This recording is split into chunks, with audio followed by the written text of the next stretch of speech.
Hello everyone, and welcome back to the Fully Booked Penguin channel.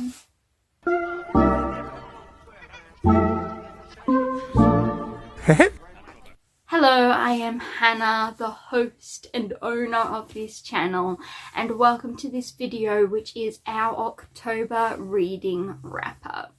This month, I actually had a really good reading month. I hit my TBR goal, which was 12 books. I did the TBR jar prompt video for that, and we got through it all. And even one more, which was our audiobook. So in total, I read 13 books. It was a mix of historical fiction, fantasy, manga. I read multiple physical as well as digital, and then of course our one audiobook. And I think our average rating was like 3.9. So most of the books I read were fantasy, 7 fantasy. It says 5 romance. I'm not sure whether most of it would have been subplot romances though. I am trying to dabble into some clean fiction romances coming up, but not yet. I haven't read that this month. And it says here it was a total of 3,790 pages. So there's our little wrap-up stats. Now I did film the reviews as I went this time, and I shall definitely be doing that in the future as well, because it was just easier to get to this point of the month and be like, oh, I've already filmed all of that. I don't have to try and remember it or film, because, you know, chronic illness doesn't like that. We're improvising and adapting. So my clips are a little all over the place. They're different settings, it's like a book. Every chapter, every review is in a different place, different clothing, different mood. So enjoy this little journey, and I shall meet up with you at the end to do our final review and wrap up.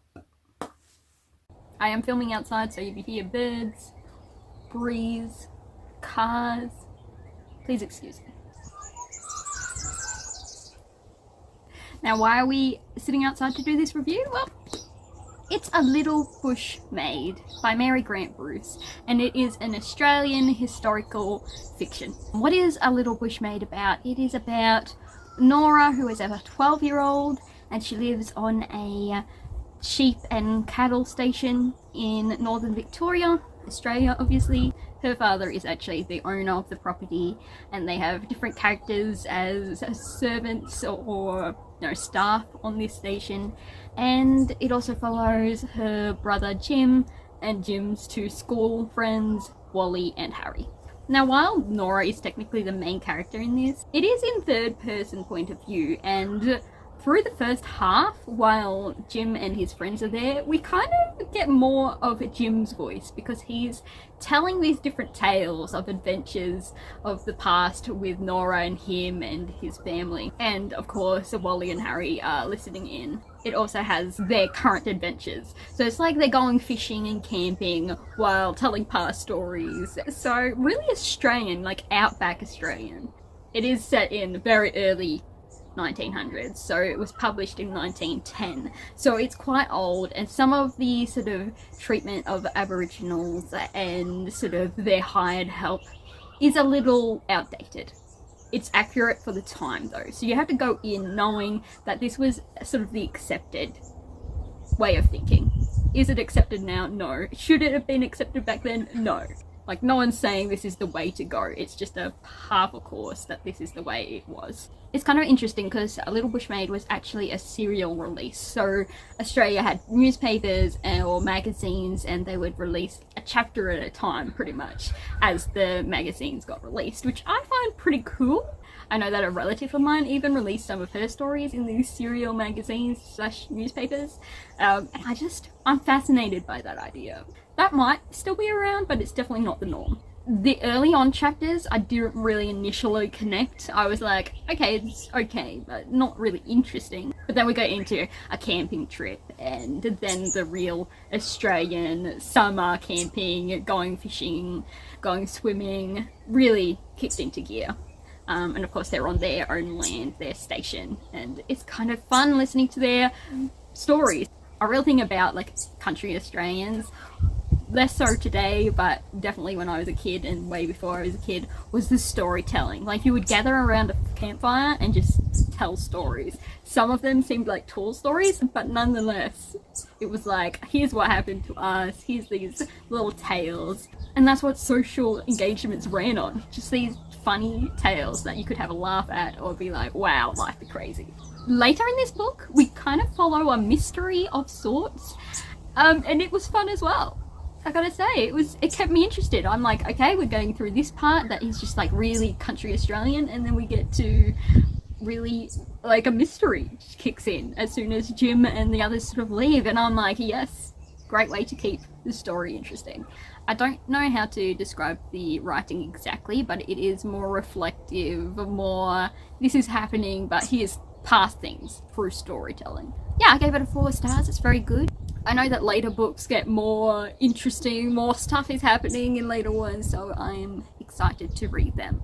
It was just a fun, very nostalgic for me. I'm not sure whether an overseas audience would be as intrigued, because for me it's nostalgic, or I guess to some extent I do romanticize past Australia, like Australians during the war and just Australian attitudes and togetherness of the past was such a big thing, like helping out your neighbours or just getting along.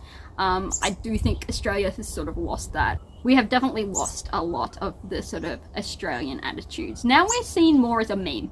I'm not gonna lie, Australia's more meming. We've always been the larrikins, the jokesters. Like, that's how we get through things, is with a bit of a joke. But now I feel we're just memes.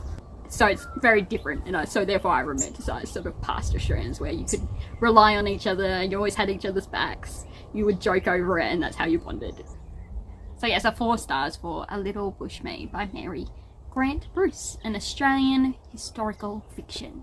Our next review for October is The Far Side of the Loch by Melissa Wiley, and it is the 2nd book in the Martha years.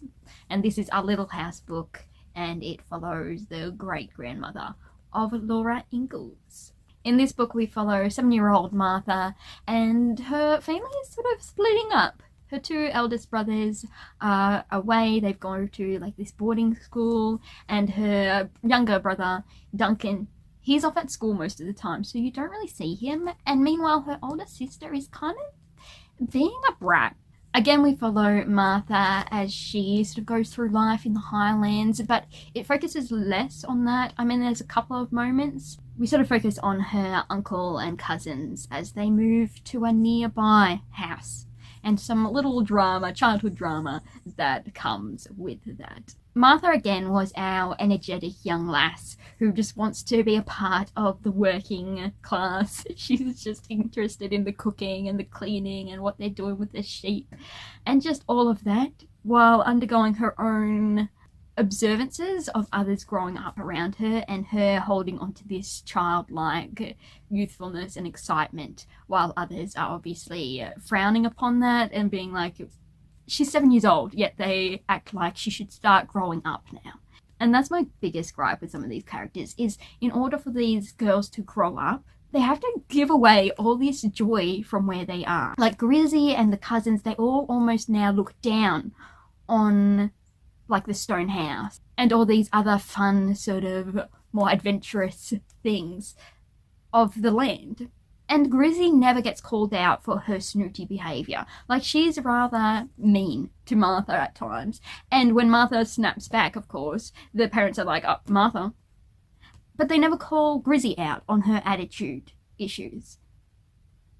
So while Martha is still lovable and understandable, the other characters aren't.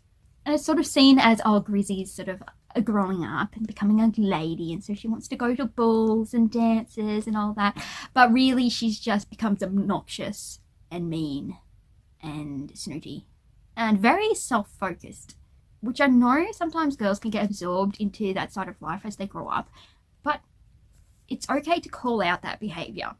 It shouldn't be an accepted part of a woman growing up. That is not girlhood. turning snooty and mean and obnoxious is not part of girlhood. You can still be kind and still want those things. It doesn't mean that past adventures are now beneath you and that younger siblings who are still in that enjoying that stage should be sort of rolled your eyes at. It's just, no. Also, Duncan was around, so he was there, but my lad, he was mostly at school, and that was really sad because I love Martha and Duncan together as like a sibling duo. It's cute. There is a few fairy folklore tales in this, but they're not as interesting. They're not as whimsical as last time. And there are a few songs, but I don't know the songs, so all I am is reading these lyrics, these Scottish lyrics, and I'm like, okay. So this is a historical fiction middle grade book, and I ended up giving it a 4 stars. And so that was The Far Side of the Loch by Melissa Wiley. Our next book is Shadowgate, which is part of it, Deltora Quest 3 by Emily Rodda. And this is a middle grade fantasy adventure book. And in Shadowgate, we are following Leaf, Butter and Jasmine and Philly and Cree as they try to make their way to the Shadowgate to destroy another witch's egg or whatever they're calling them. Now, along the way, they actually meet with this circus troupe who all wear really big animal masks. And it's so, some of them are so realistic, it's like it's part of their bodies. Anyway, and Leaf happens to resemble someone who used to be part of the circus and is no longer. And they also come across an old friend again and discover many dark plots. I've got to admit, Leaf, Butter and Jasmine were idiots in this. Jasmine, not so much, but definitely Leaf was making terrible decisions with the information he had. And yes, I know there's dark powers at play, but still. And the best part of the crew, the MVP, Cree. Without Cree, they would have gotten into so much trouble. And Philly also helped out near the end and was another valuable member. You know, gets an honourable mention. Yeah, this one was a weird one, I've got to say. We did meet, you know, a dragon or two. It was a weird ride. I didn't know how to feel about it. As I say, because it's partway through a series, it's partway through even this book collection, I can't really give too much away. I didn't like this one as much. Shadowgate was really spooky and weird, especially with the circus troupe. Just weird stuff going on there. The puzzles were interesting though. They were creative with the clues and puzzles. So that's a thumbs up. But otherwise, it was just a bit weird and all over the place. So I gave this book, Shadowgate, a 3.5 in the end because I didn't enjoy it as much. But it was still good. It just weirded me out a little. So yeah, that was my very short opinion review of Shadowgate. Okay, our next book is Magic Unleashed by K.M. Shea, and it is the third and final book in the trilogy Hall of Blood and Mercy, which is part of the Magiford Supernatural series. It's the first trilogy. It is a fast-paced urban fantasy supernatural romance. I apologise if you can hear the ring, but it's on and off right now, and I gotta do the review while I remember it. Now, I will be doing a full spoiler vlog video for this series, but for now, we'll review just this one with no spoilers. So in this one, we are following Hazel as she tries to bring together her family, rejig things with her house. And meanwhile, of course, Killian and his vampires are still dealing with the Night Court of the Fae. There is a bit of tension between Killian and Hazel at the start of this. Won't give you spoilers because reasons. I mentioned in my last wrap-up of the previous book that Killian has a lot of work to do. Even in book 1, Killian had a lot of work to do. In book 3, he has even more work to do, and I've got to admit that in the end, I don't think he got there for me. I still like him, but he didn't win me completely back. And I don't know if that's because I'm a bit more grudgy. I hold my grudges a little longer. I still liked Hazel and Killian in this, and there were moments I really loved, and it was a fast-paced read. I just flew through it in like 1.5 days, but in the end, the payoff just didn't get me there. There was an introduction of new plots in this one though, which made the last part of the book drag a little, But that's because they're introducing things for a later series. But in this book, it made it drag because you're like, okay, we're just getting info dumped with all this stuff right near the end. Like, things are meant to be wrapped up to a point, you know, but instead we were getting introduced to more stuff, which I think did drag the book a little bit near the end as well. The vampires I loved in the first 2 books. In the 3rd book, I loved ones that I didn't necessarily know about or care about in the first 2 books. But in the 3rd book, I loved them more than the other ones you were meant to be attached to. I'm a bit like Darcy. My good opinion, once lost, is lost forever. My good opinion, once lost, is lost forever. Not quite. I did get one back a little bit, but that definitely dampened the rating. Just a smidge. As I say, still great book. Excellent. But those few points did make it less enjoyable than the first 2 books. There were still some funny bits. There were a few bits where our girl was blushing, and I wasn't sure why she was.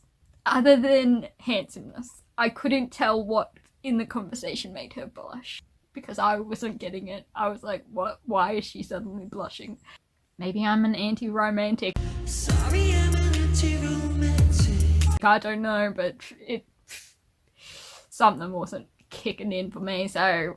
But again, I still loved it. It was fast-paced. I did see bits where the plot was going, but it was still fun to read. The way it was told was interesting. So it wasn't a 5 stars. I did predict this one would be a 5-star, but it didn't quite get there. So I ended up giving this book a 4 stars. I was tossing up, but settled with the 4. So overall, the whole of Blood and Mercy series got roughly a 4. One book was a 4.5. It is excellent with its portrayal of like vampires and why they do all their vampiric stuff and the wizards and everything. That's all really interesting, and I think it's really handled well without the weird stuff that you find in some novels. In this, it wasn't quite as ugh. Yes, it's an excellent urban fantasy supernatural with a slow burn romance, and it's quick paced. So I will be reading other books in the Magiford Supernatural City series for sure. So I'm looking forward to reading that. We got hints to further plots, so may as well continue on with the series. But for now, the Magic Unleashed gets a 4 stars, and the overall series a 4 stars. With one little blip going out for the 0.5. Our next book is actually going to be a manga, and it's the first 3 volumes. I read them all together in one evening. A romantic fiction slight fantasy shoujo manga by the mangaka Yoshiki Nakamura. Skip Beat.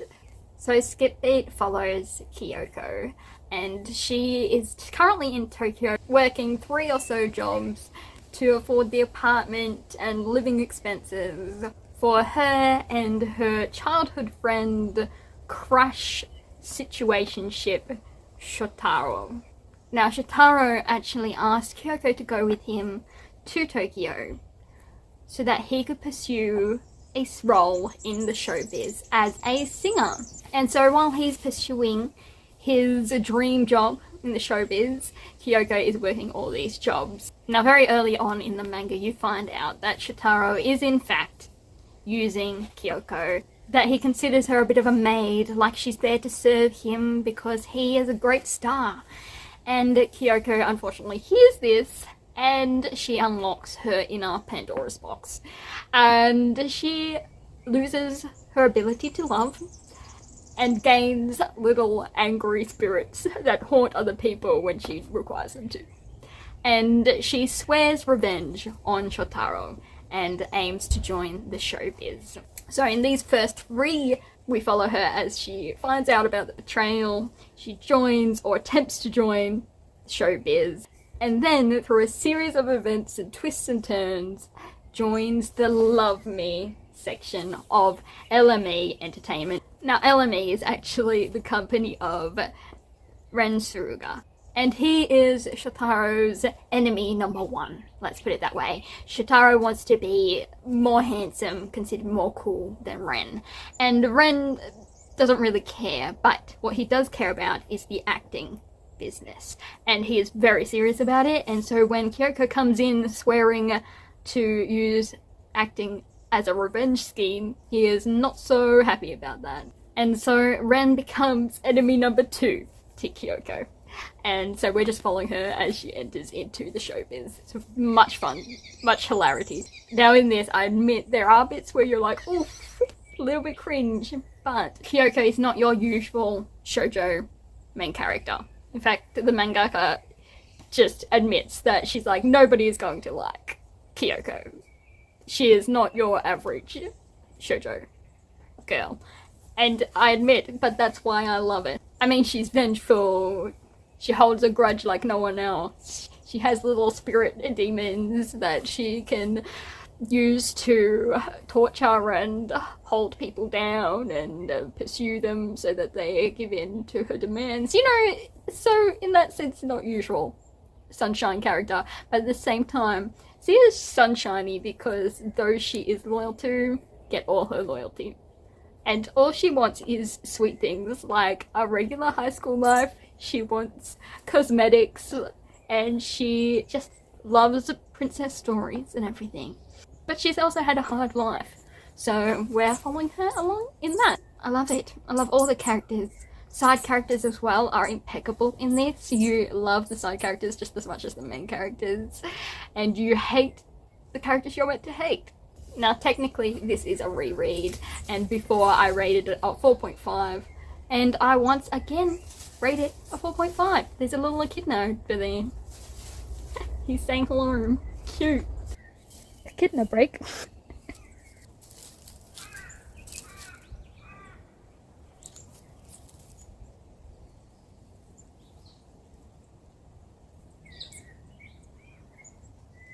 Yep. Back to our regular program. So yes, 4.5 for Skip Beat. I just love this series and it's fun to reread it all. And yes, it's a little strange compared to some other manga, but I like ones with a little bit of a twist. Also, the president, Takarada, or Lori, is so funny. He's so flamboyant.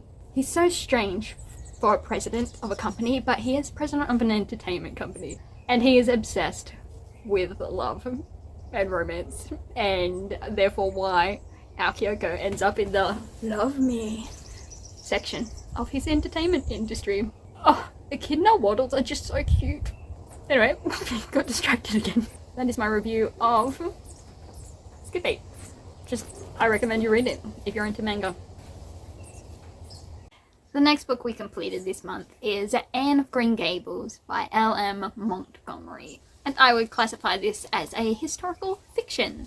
Now, Anne of Green Gables follows Anne Shirley, who is an orphan, and she gets adopted by Marilla and Matthew Cuthbert, who are a sibling pair who live at Green Gables. And Green Gables is a property on Prince Edward Island near the fictional town of Avonlea. Now, Anne is a very imaginative, chatty, friendly 11-year-old when they adopt her. But the thing is, the Cuthberts didn't particularly want a chatty, imaginative girl. In fact, they wanted to adopt a boy to help on the farm. But nope, here comes Anne to liven up their lives, cause a bit of mayhem, but ultimately win over everyone's hearts.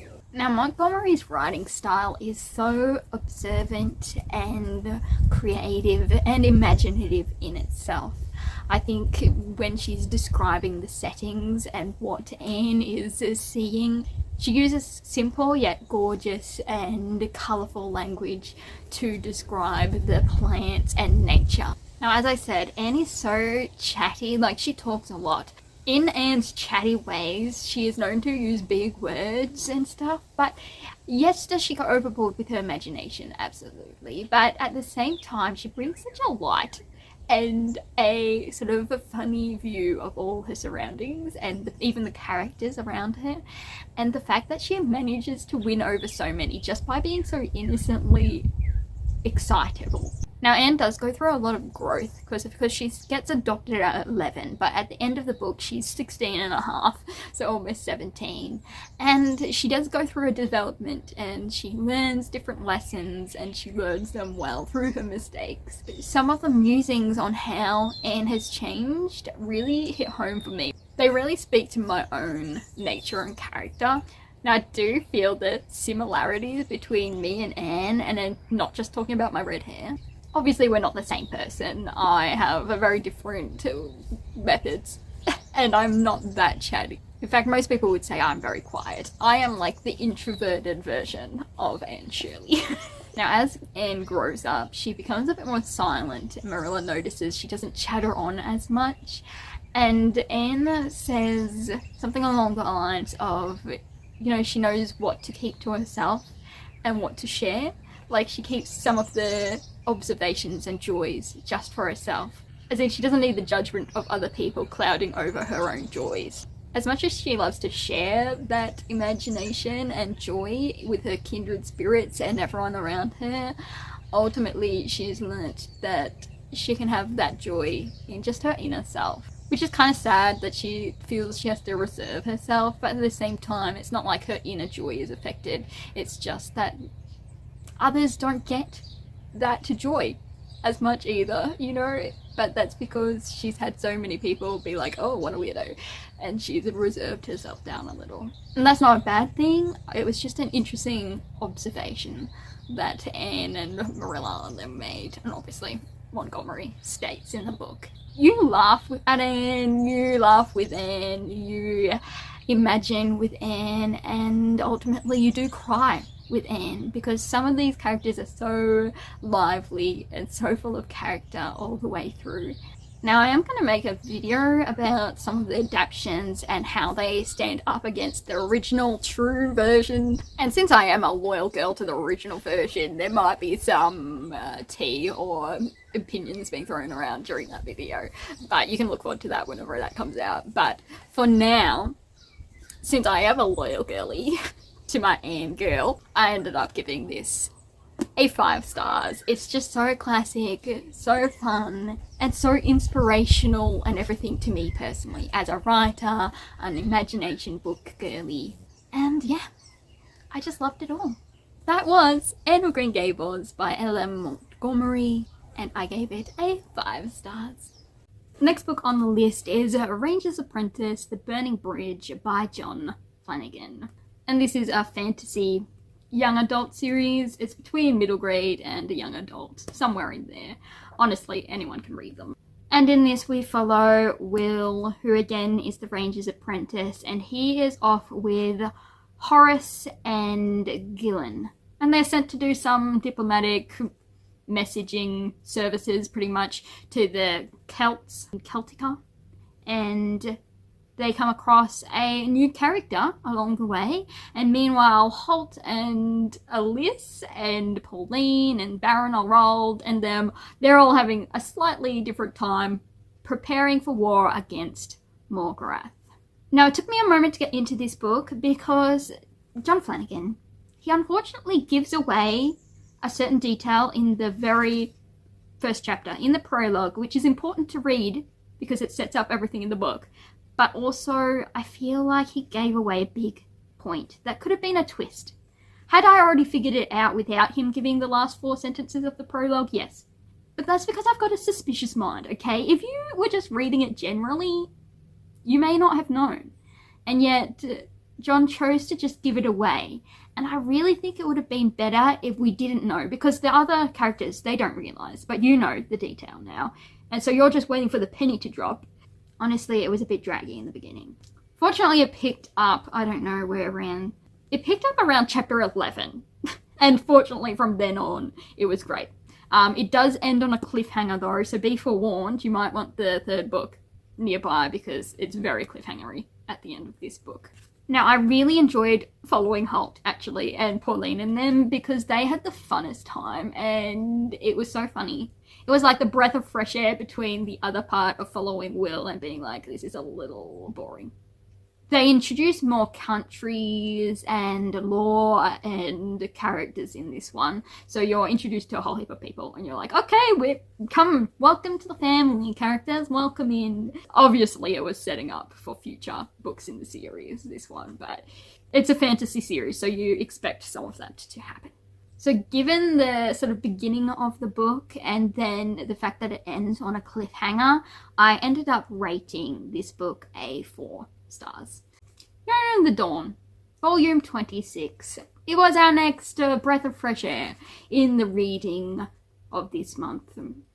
Yona of the Dawn follows Yona, who is the princess of the Koka, and her father is killed off and betrayed, and Yona has to flee with her bodyguard Huck, and they go in search of the 4 legendary dragons. So Yona gets stronger, collects allies, and sets out to protect the Koka clans from all these different incidents and wars and rumors of wars and everything that surround them. In volume 26, we are in the midst of trying to make a peace treaty between the Zing and the Koka, but there's this random, creepy, cultish organization that are trying to kill one of the Zing princesses and marry off the other Zing princess to their current king, usurper king of the Koka, and it's a mess of things. And then right at the end we get a little other plot. The end of this one, very good, very substantial to the makeup of this series, and for those who know and have read it, I just love this series. It follows some dark things, but it also envelops the humor and just belovedness of characters, and it is so good. The art is impeccable, the structure is quick moving, but they pack a lot in, and I love that. So Mizuho Kusanagi, Yona of the Dawn, volume 26, of course won a 5-star review from moi. So can't wait to delve into the rest of the series, of course. Alright, the next book we have is Kate Grenville's The Writing Book, a practical guide for fiction writers. Now, this book is like an academic resource. It's got exercises and things like that about how to write characters and plot. Or rather, not a how-to guide, but rather here are the different options authors choose to use while writing characters and plot, and their positives and negatives and what sort of situation you might use them in. I thought it got off to a good start by pointing out all the different voices you might hear when you start writing about how to write, because you'll hear tons of different opinions, like you have to plan everything out, like plot it all out before you start writing, or some will say just start at the beginning and go from there, or write what you know, and things like that. There's a lot of these different things that if you're a writer you probably would have heard before. And it points out that these aren't necessarily true. And I do think with today's social media and the way the writing community on especially Instagram and that operates, sometimes it's hard to ignore some of those voices. But you have to be aware that sometimes, especially these authors that go on there and say, this is how you need to write your book. And I saw one that said, when I hear about people not plotting out their entire novel and everything before they start writing, and of course they're either saying that because they want interactions of either people saying, yes, absolutely, I always plot it out, have my everything plotted out before I start because that's the only way to write well. And then you have the opposite side saying, I cannot write if I have like the set out. I like to know where my characters will take me and just let out all my writing, and then I can go back, restructure and redo it that way. But I think some of these authors know. They know that there can be multiple ways of writing, just like every individual is different. Every writing style should be different and not just remakes of each other, because that would be a boring book world if everyone wrote the same. But again, I think it's all manipulation, tricks, or if they really do think that's the only way to write, they need to broaden their minds and realize that people work differently. Same as some people are image thinkers and others have zero images when they think. They just think in data. So it's ridiculous to think that there's only one way to write. Anyway, luckily this book didn't. So Kate has collected all these different examples of what the writing styles or whatever are, which I guess if you're very critical thinking, you can go into critical mode and be like, oh yes, that's how they've structured that or whatever. But I didn't like any of the examples they were giving, and when she's like, you need to have like an intro that draws in your reader, and then you read all the examples and you're like, I wouldn't read any of these books. It's a bit hard to get into the book. And it dragged on. I sort of skimmed through the exercises. I didn't do any of them because that's just not how I write. But I can see why professors would want to use this. It has vibes of, you know, English teachers where they're like, yes, but what did the author mean by this sentence? You know, what did he mean? What do you think you can gather from this sentence? And you're like, it could be anything. The author could be saying anything. What each person devises from it could be completely different. Like I might write, he, the apple of his mother's eye, thought he should not live long. And then they'd be like, okay, so does he, the he in this sentence, is he dying soon? And so he's like, my mother will be left alone and because I'm dying and I don't have much to live. Or because he's the apple of his mother's eye, he wants to die? Like, is it a toxic relationship with theirs? Is he wanting to die? Or like, and you're like, I just thought of that off the top of my head. So anyway, it was dragging to get through because I didn't like any of the examples and it got so slow after the first bit. And there's one part in this about, you don't have to be grammatically correct. And then I read the examples and I'm like, sometimes you really should. Anyway, you can tell I really had fun in that fiction class that my teacher suggested this for. I mean, there's bits of this book you can take away and like they're useful, but I feel like you can find the exact same information in a better book. So I wouldn't recommend it to you aspiring writers. I gave it like a 2 stars. 2 stars, 2.5 stars. It just wasn't, it's not really up to date. Okay, the next video we are going to review today is Once I Knew by Victoria Lynn, and it is a Christian non-magical fantasy.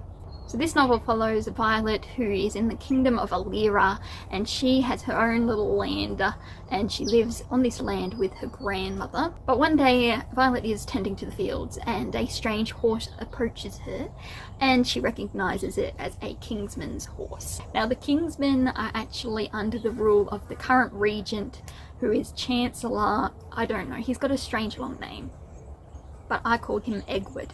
Anyway, under the rule of Egward, he gives these Kingsmen reign over collecting taxes. Now, Egward is not a good ruler, and the only hope that people have against the high taxes and just the rampage of these Kingsmen, who do whatever they want. They threaten, they bash up, they send people to mines and execute them all the time. The only hope that people have against this is a prince who is coming of age. Now, Violet, despite knowing that the Kingsman horse usually means Kingsman and therefore a danger to her, she still follows the horse and finds this injured Kingsman in the forest and takes him home.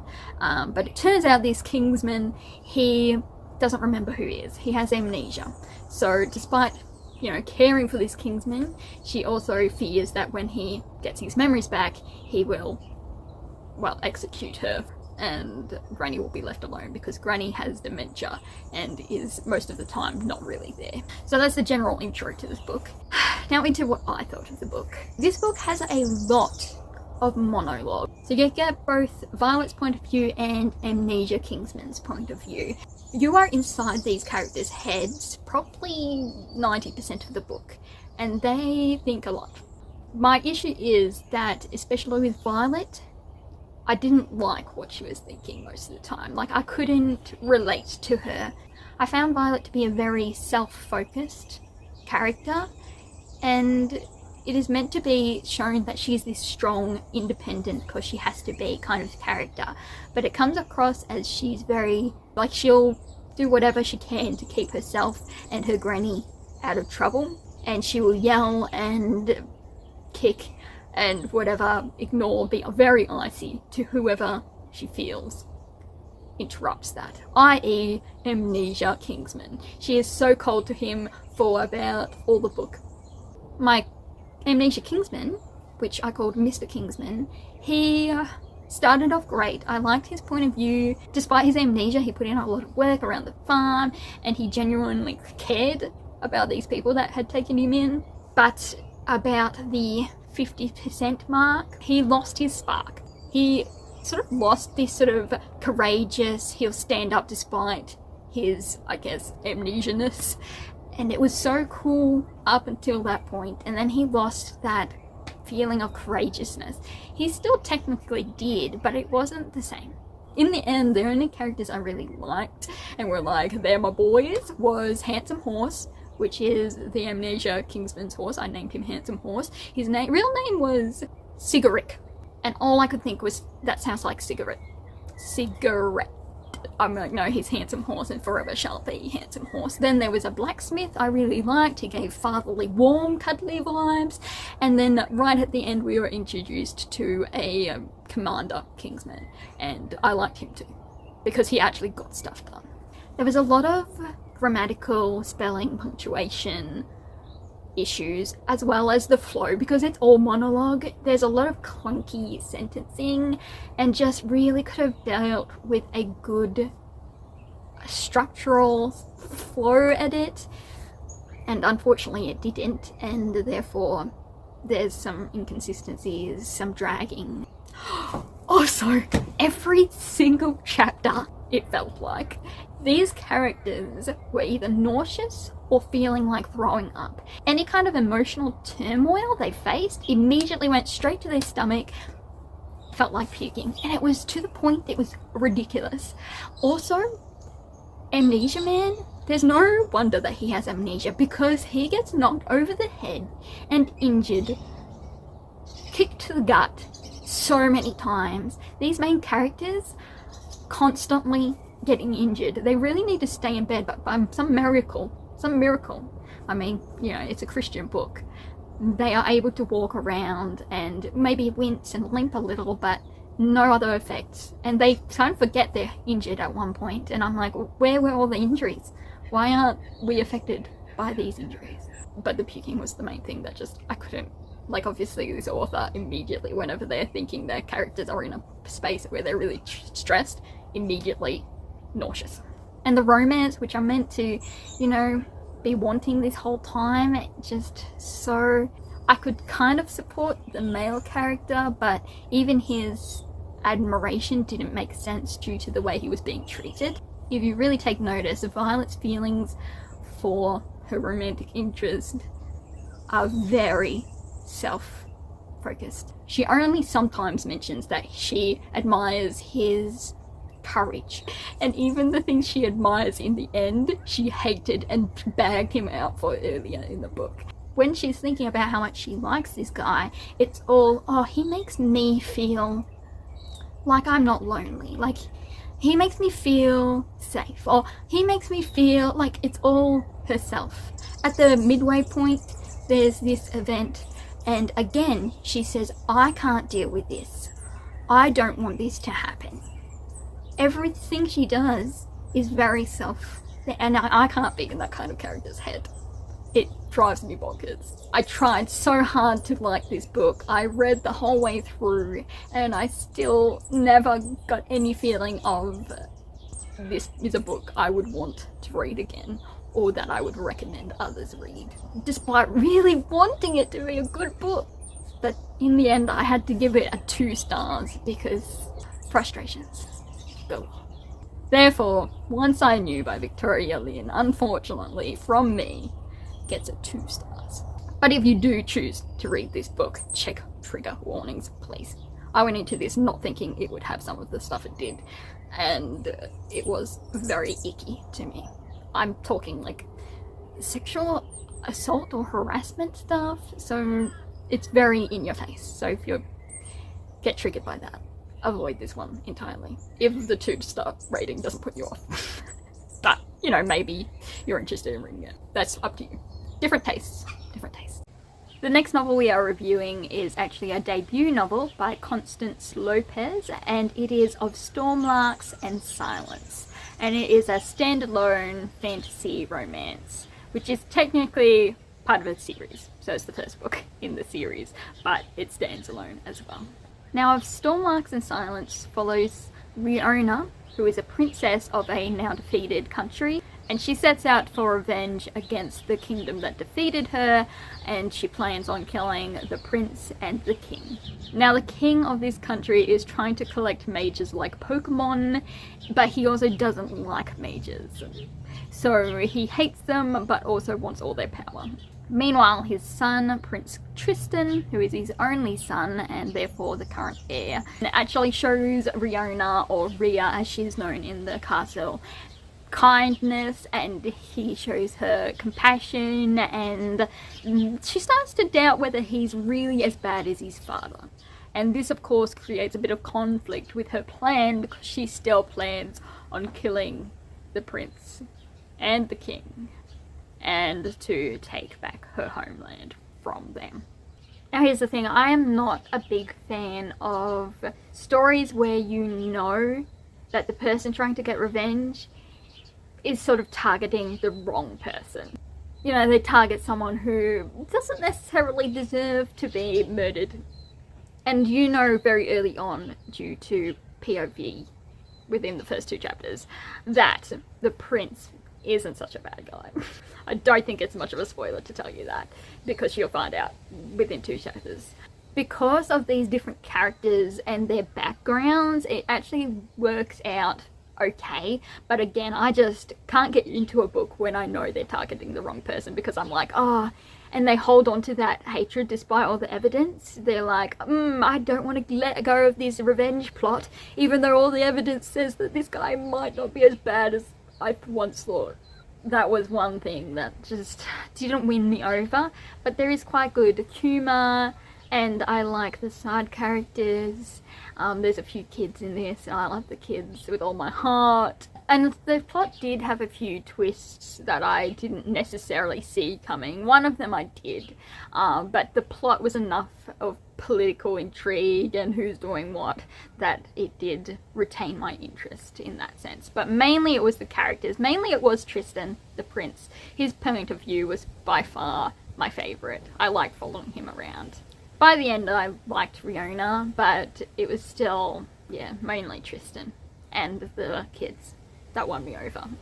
There's this mage character which I didn't really like all the way through, but right at the end he was growing on me. And I know in the next book he's the main character, so hopefully he continues to make some growth. So I'll be interested to see where that goes. But also, a big factor for this book is the cover is gorgeous. So congrats to the author for choosing such good artists, and the artist for being such good artist. I like the overall theme of this book. I felt it handled it really well. I won't tell you the theme just in case it gives something away, but I did feel that the author handled it really well, and I really liked what the message was. But I ended up giving Of Stormlarks and Silence by Constance Lopez a 3.75. It just got points off because I do find characters a bit annoying when they're so holding on to this plan in mind. It's not necessarily the idea of revenge, but their plan. I hate that they're not fluid with their plan and changing it when obviously there's an ally you could make use of. So that's why it's a bit lower. So 3.75 for Of Stormlarks and Silence. The next book we are going to be reviewing is Lout of Count's Family, novel 1 of the series by Ryeo-Han. And this is a fantasy adventure light novel. It was originally a Korean novel series, and it has been translated into the English by 7 Seas.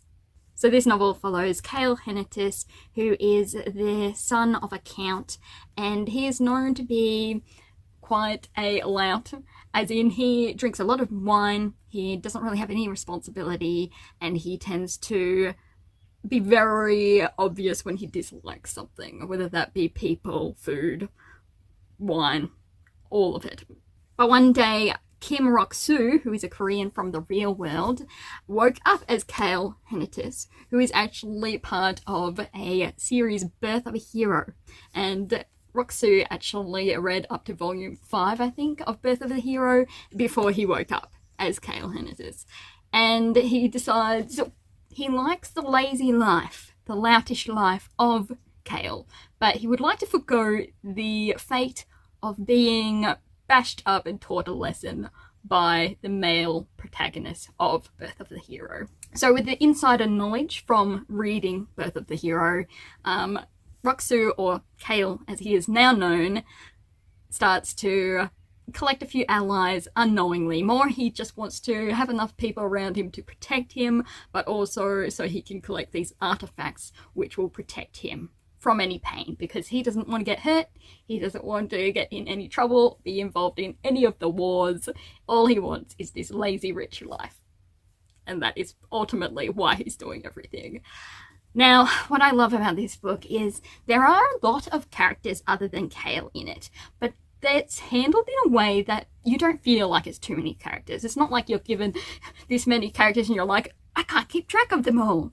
They're all unique enough, but, you know, spread out enough that you remember them and you can be like, I know who that is when mentioned later on.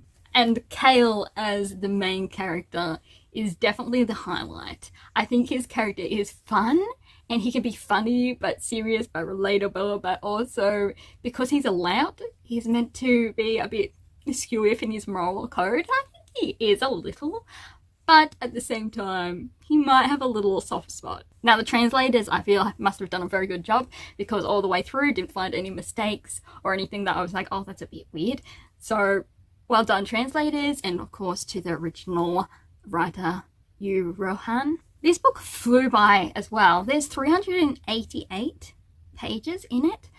It did not feel like that. Also, the 388 pages span 9 chapters, and you're like, okay, so they're long chapters, and they are, but they do not feel long because there are little breaks.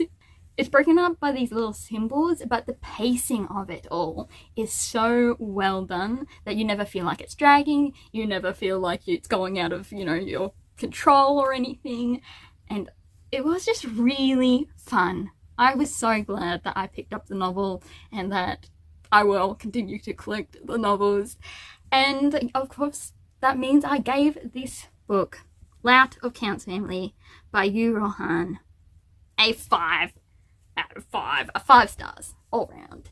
Now, I usually like a little side plot of romance going on. It just keeps me happy in my little kick the feet kind of way. But this one, it has no romance, but it has a lot of found family. And that's what really got my attachment clause into the book, was the found family was spectacular.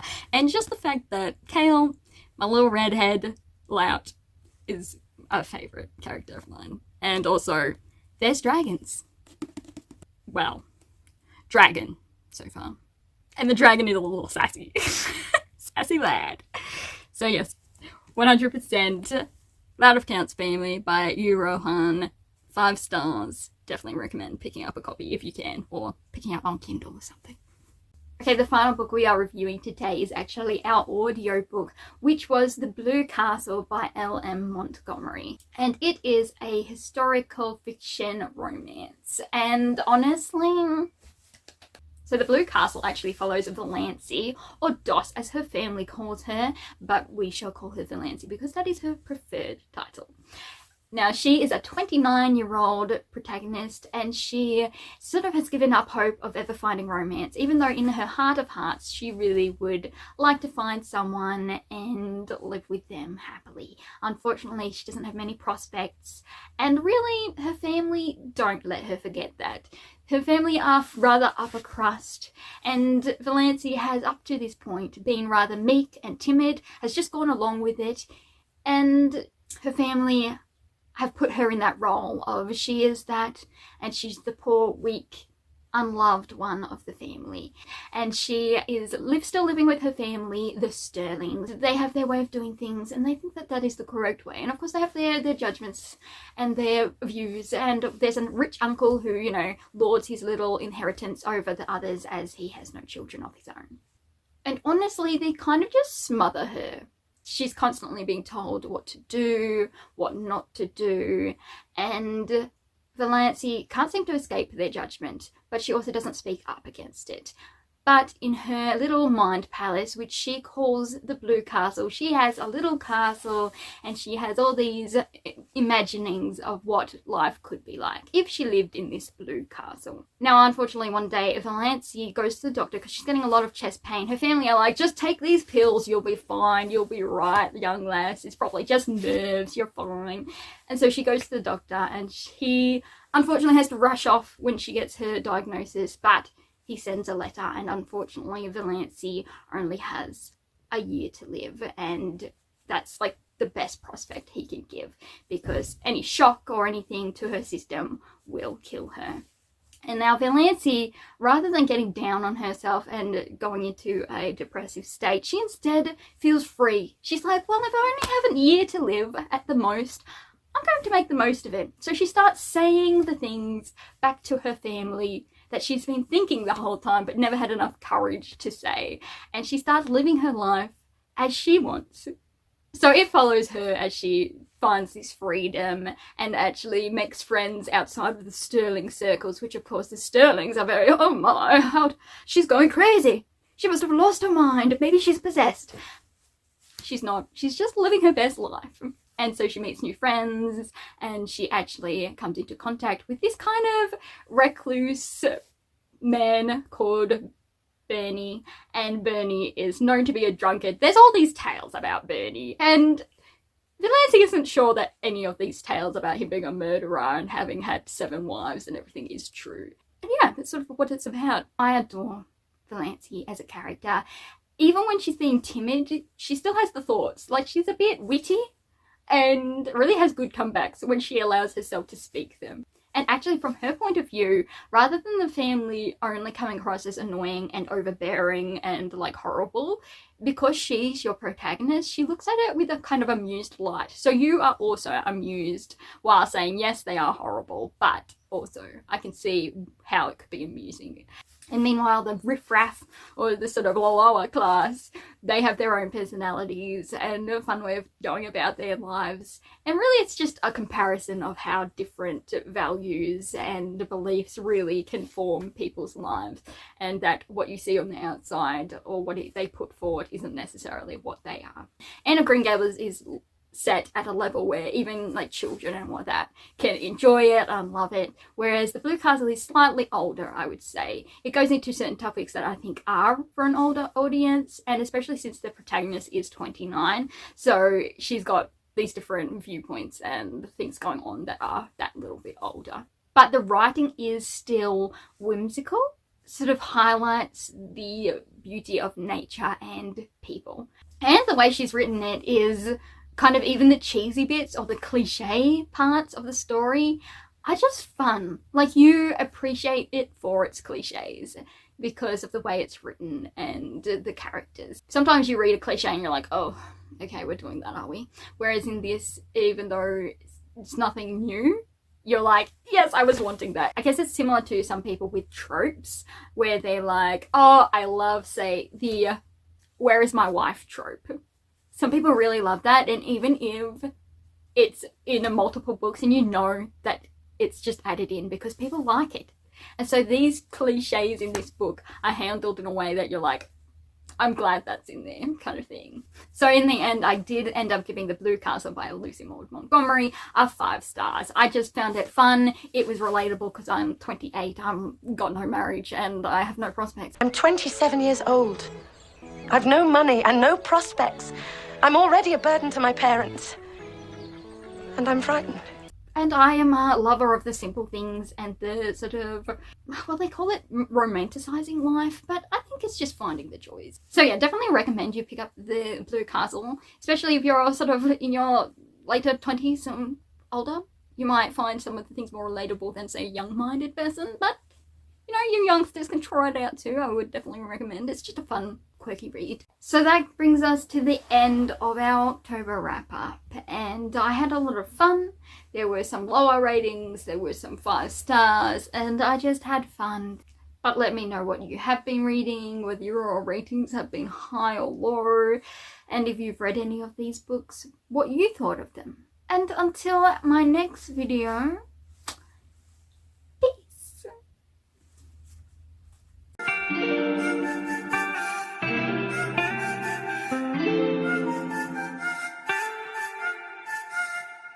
티니로그 끝.